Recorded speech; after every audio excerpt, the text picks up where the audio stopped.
Hey guys, welcome back to my channel. I hope you guys are doing well. Today I'm going to be doing a full face or almost a full face of new makeup that I picked up at Ulta and Sephora. So let's go ahead and get right into it. I picked up a couple of things from the r.e.m. Beauty and Wicked collab. I got these luxury beautification under eye masks, and this purple packaging is super pretty. And then I also got the Ozdust eyeshadow palette, which I am excited about, but I'm also a little bit concerned about the formula. I didn't love the smaller eyeshadow palettes that r.e.m. Beauty came out with when they first launched the brand. I picked up one of those and I ended up decluttering it because I just didn't like the formula. So I'm hoping that this formula is at least a little bit better. Let's go ahead and try the under eye masks. I love this purple packaging. I know I already said that, but this is one of my favorite kinds of purple shades. These are brightening under eye masks packed with hydration and skin loving ingredients. Leave on for 10 to 15 minutes, gently pat the remaining serum into the skin.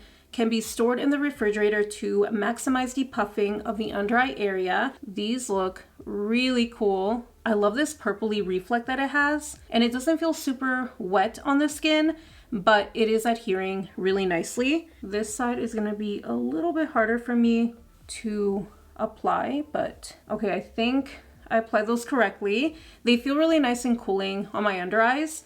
So yeah, I'm just gonna leave them on for 10 to 15 minutes, pretty much while I do my eyeshadow. So let's try out the Ozdust eyeshadow palette. Here is the outer box, super pretty and detailed. And then on the back, it does show you the eyeshadows. And this comes with 12 shades. I love that this looks like a book. It even comes with a bookmark. It comes with this insert, so it shows you how to do 3 different looks, which I guess can be pretty helpful, especially if you're a beginner at makeup or you just want some ideas for different eyeshadow looks. I do like the color story, but I am a little bit worried about the actual formula.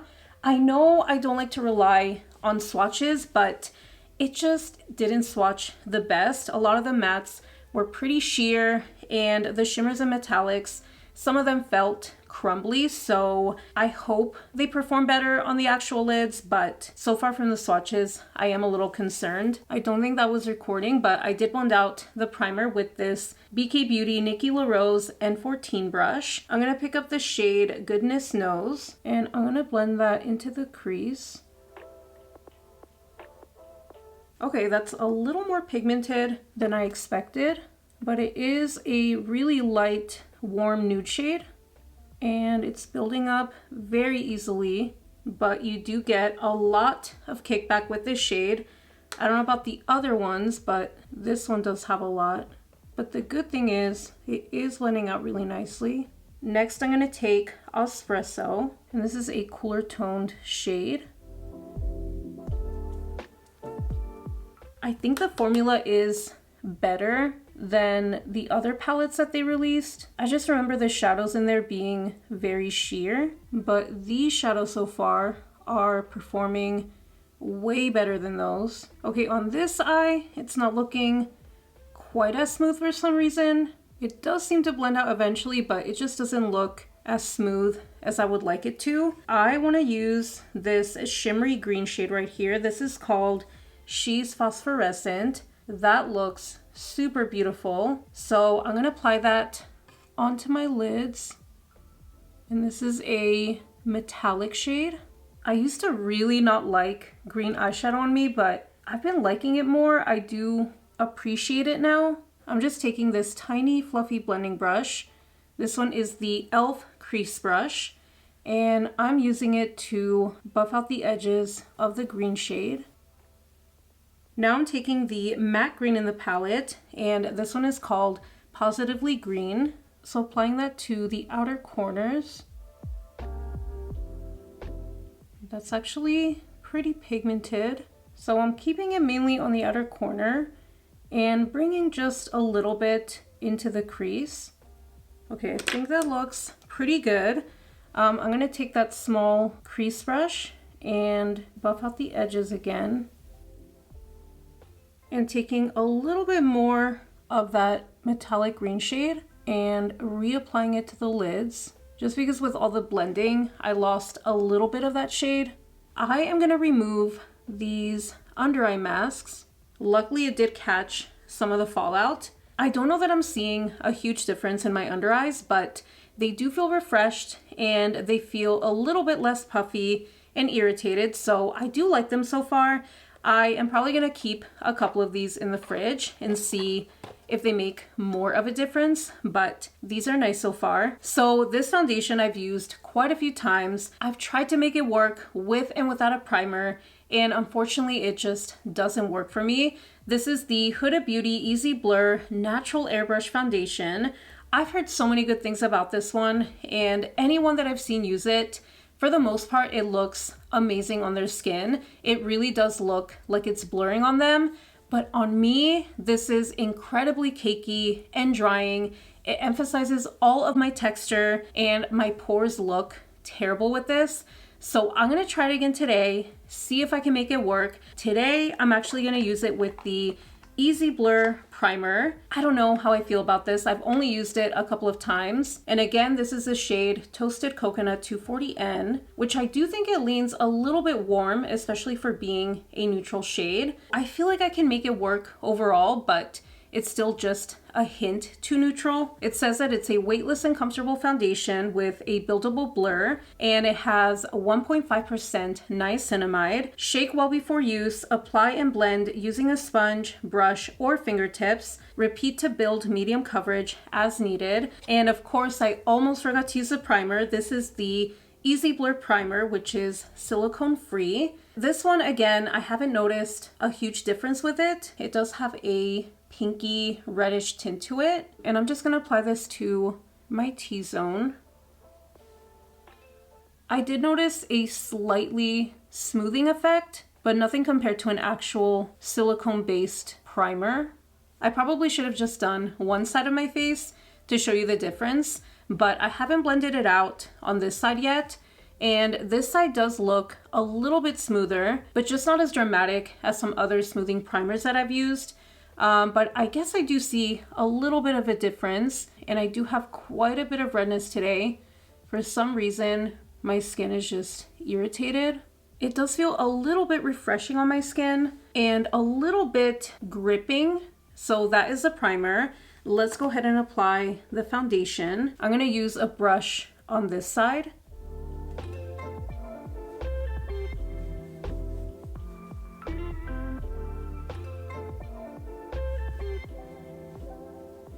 So that is with one layer. I could build it up a little bit, but I do like the amount of coverage that I got on my cheek. It covered up just enough for me, so I think I'm gonna leave it like that. It does look like it's sitting on my skin in certain areas, like it's not perfectly blended in, even though I did really try to push in the foundation with my brush, but I also don't wanna be too harsh with it so that I don't move around the foundation and get even more texture. So I think it looks okay today. Maybe the primer did help because it does look pretty good compared to other days that I've tried it. But let's go ahead and try the sponge on this side. And I'm just gonna apply it with my fingers first. And I'm using my e.l.f. sponge.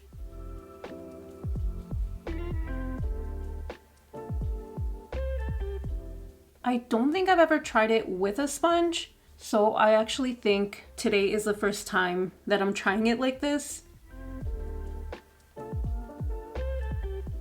Of course, I'm getting a little bit less coverage than the side with a brush, which is to be expected, but it does look maybe a little bit more skin-like, but I am going to build it up a little bit more because I do want some more coverage.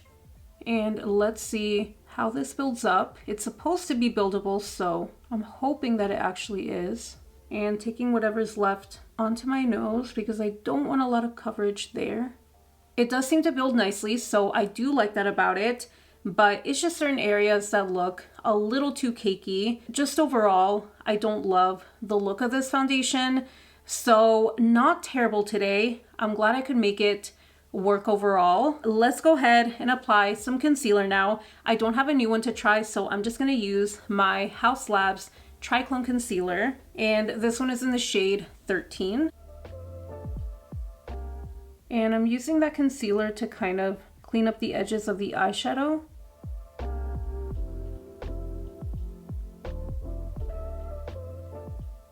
I do feel like my concealer went on a little bit easier, and maybe it's because of the under eye masks, but nothing dramatic either. I just noticed it blended out a little bit easier and it does look smoother. And I'm gonna take my sponge and just press that in.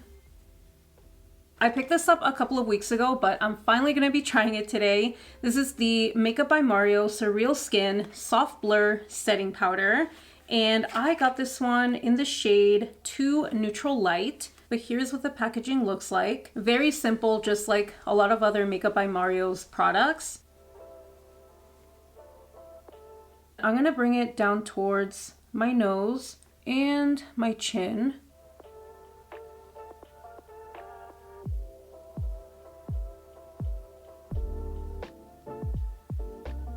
I love the way that this powder looks. It did give a slight blurring effect, and it toned down the shininess, especially around the sides of my nose, but it's also not enhancing any dryness or texture.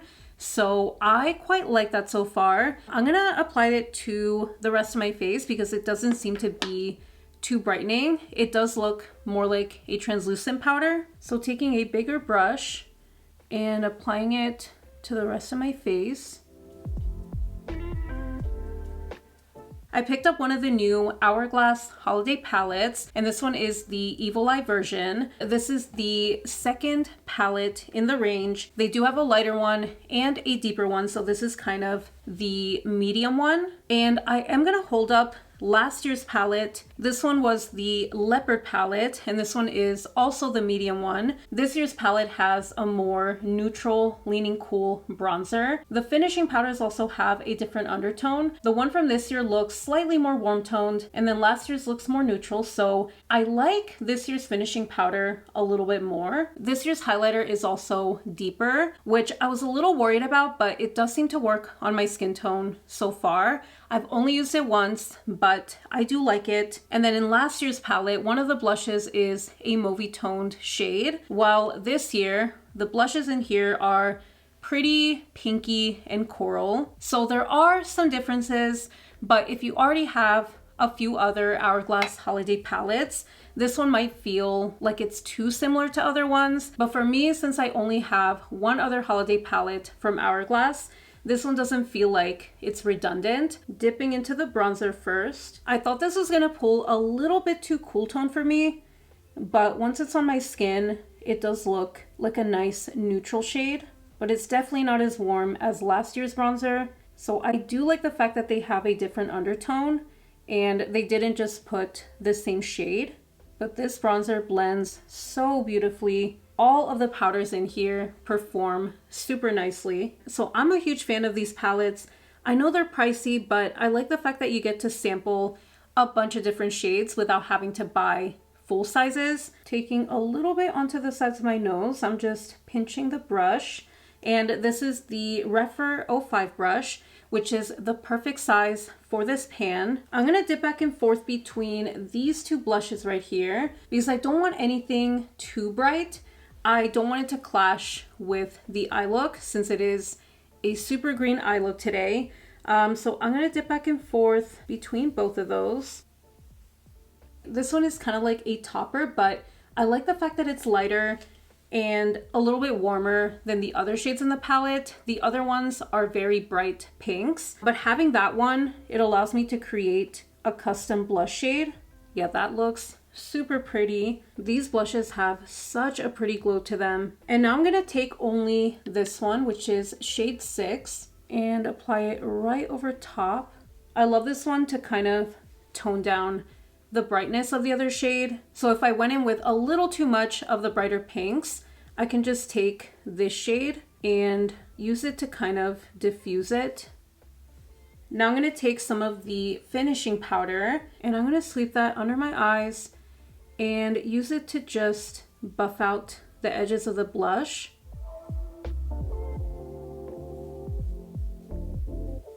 I'm also just taking it across my forehead, down my nose, and just anywhere that I want to soften.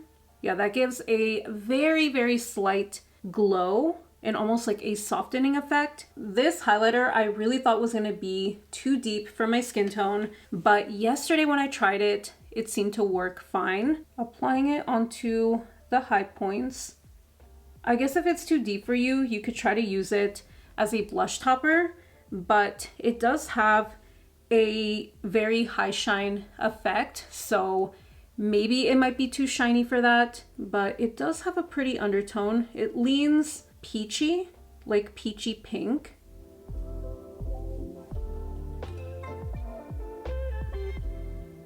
So that one is actually called Rose Gold Strobe Light, and last year's was Celestial Strobe Light. So last year's is a lot more champagne / gold, while this year's is definitely a rose gold. I really like the strobe light formula. It just looks very high shine. It doesn't emphasize my texture too badly, especially for being a highlighter. I went ahead and did my brows off camera, so now I'm gonna work on the lower lash line. Taking the matte green shade, I'm gonna apply that really close to my lower lash line, and I'm only gonna bring it in about halfway.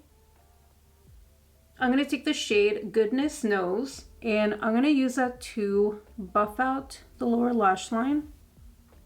I cleaned off the brush that I used to apply the green matte shade, and now I'm going to take She's Phosphorescent and I'm going to apply it right to the inner portion of the lower lash line and connecting it with the matte green. And then for the inner corners, I'm going to layer 2 of the lighter metallics in the palette. So I'm going to take Normal is Overrated, and then I'm going to put the Shiz over top. So taking Normal is Overrated first, and then taking the Shiz, and this one leans more blue, whereas Normal is Overrated looks more bronzy, but I kind of want to just layer them together. Ooh, that is intense. And then bringing it up into the inner corner. So connecting it to the green metallic. I'm gonna go ahead and apply some mascara next. Okay, mascara is on, and then I also tightlined with the Milani Stay Put eyeliner in the shade Semi Sweet.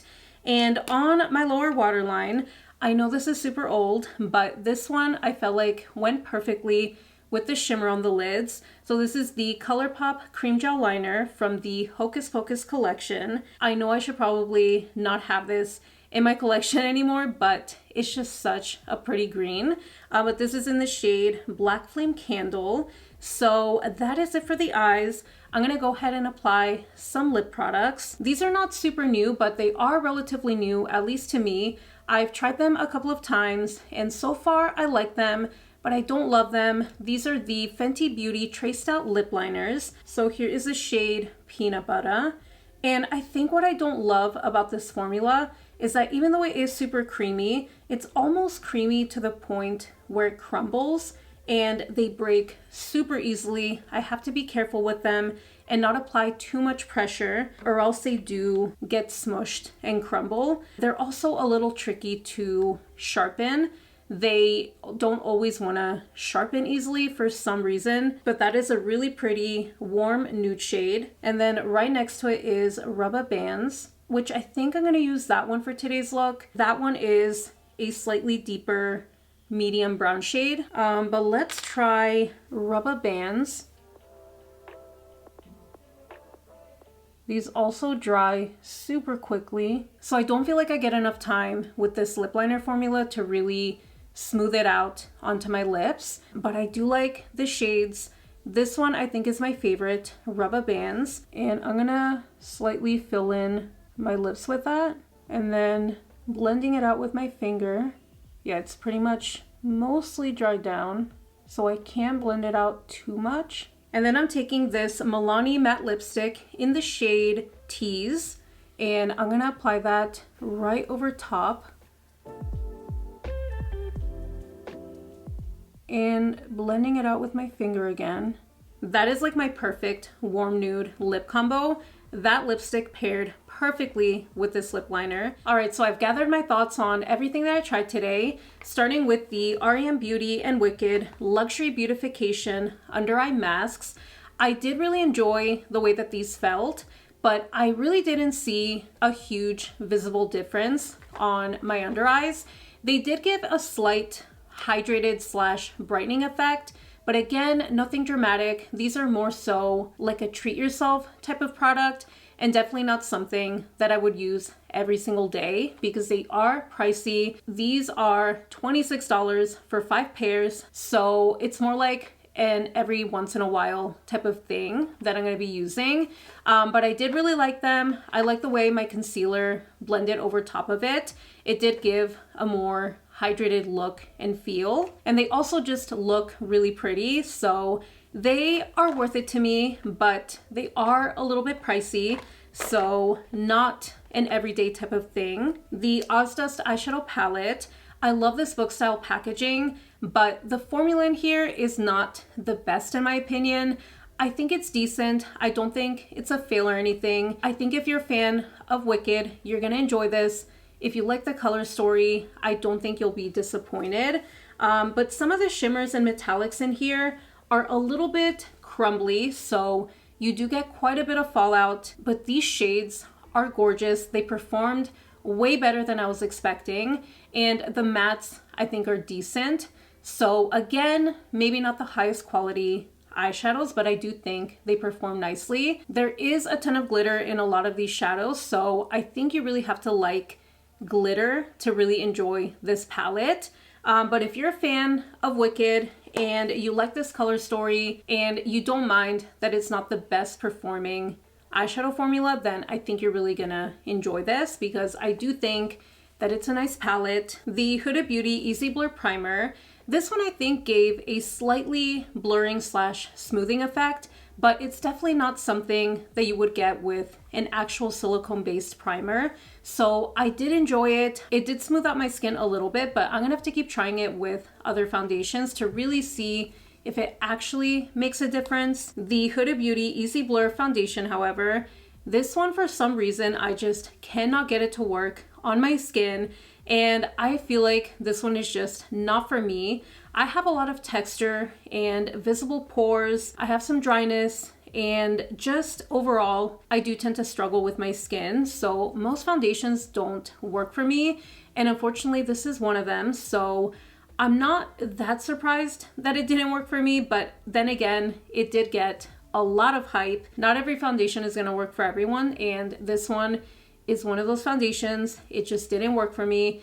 The shade is a little bit too neutral, but I can make it work. I think especially in the winter, it'll match me better, but I don't know that I'm gonna be using it. I might have to pass this one along to someone else, but it's just too makeup-y. It gets really cakey in certain areas. It might even be the niacinamide that's in this foundation that maybe my skin doesn't like. My skin doesn't react well with all niacinamide products. Sometimes it does, or honestly, most of the time it does work for me, but every once in a while there will be a product that has it that doesn't work for my skin. So maybe this is one of those products, but let me know if you guys have tried this foundation and if it works for you. And if it doesn't, let me know as well. The Makeup by Mario setting powder, even though I've only tried this one so far, I really enjoyed it, and I think this is gonna be a favorite because it just looks really good underneath my eyes. It didn't emphasize my lines or my dryness or my texture, and it did a really good job at just setting my entire face. So this is a winner. The Hourglass Evil Eye palette, I've been loving this one. I love every single shade in here. I'm really surprised that the highlighter worked for me. I thought it was gonna be a little too deep, but it actually works, which I'm really happy about. And the blushes are gorgeous. These formulas are very soft and diffusing. They just give a really pretty soft effect on the cheeks. I like the fact that the bronzer this year is not as warm toned. I do like the bronzer from last year's medium palette, but I think I like this one a little bit more. It just looks more flattering on my skin tone. So all of these powders have worked really well for me, and I think I'm gonna get a lot of use out of this one. And then finally, the Fenty Beauty Traced Out Lip Liners. As much as I love these shades, I don't love this formula. It's just way too creamy, but it also dries down super quickly. So it's kind of a weird in between, in my opinion. For being so creamy, I really didn't expect them to dry down so fast, but I don't feel like I get enough time to really blend these out. So not my favorite, but I do love the shades. So I'm kind of torn with these. I'm gonna keep using them, but I definitely prefer other lip liner formulas. But that is everything that I tried today. I really hope you guys enjoyed today's video. Let me know your thoughts down below. Have you tried some of these and how do you feel about them? But I will see you in my next one. Bye.